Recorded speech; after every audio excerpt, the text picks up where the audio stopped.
నిజాంపేట మండల కేంద్రంలో పట్టభద్రుల గ్రాడ్యుయేట్ ఎన్నికలు ప్రశాంతంగా కొనసాగుతున్నాయని మెదక్ ఆర్డీఓ రమాదేవి అన్నారు.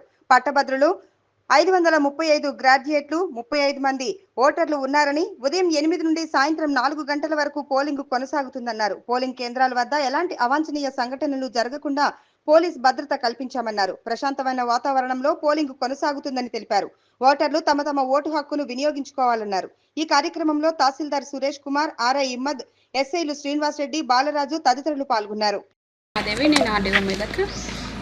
ఈరోజు MLC elections graduates and teachers.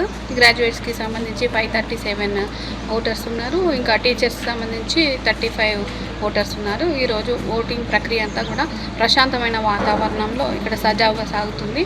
ఓటర్లందరూ కూడా తమ ఓటు హక్కును వినియోగించుకోవాలని కోరుతున్నాం. Thank you. మండలంలో ఎమ్మెల్సీ ఎలక్షన్లో భాగంగా జెడ్పీహెచ్ఎస్ స్కూల్లో బందోబస్తు ఏర్పాటు చేసుకోవడం జరిగింది. ఎలాంటి అవాంఛనీయ సంఘటనలు చోటు చేసుకోకుండా బందోబస్తు ఏర్పాటు చేసుకోవడం జరిగింది. ఎవరు కూడా సోషల్ మీడియాలో పుకార్లను పంపించొద్దని చెప్పేసి ఈ సందర్భంగా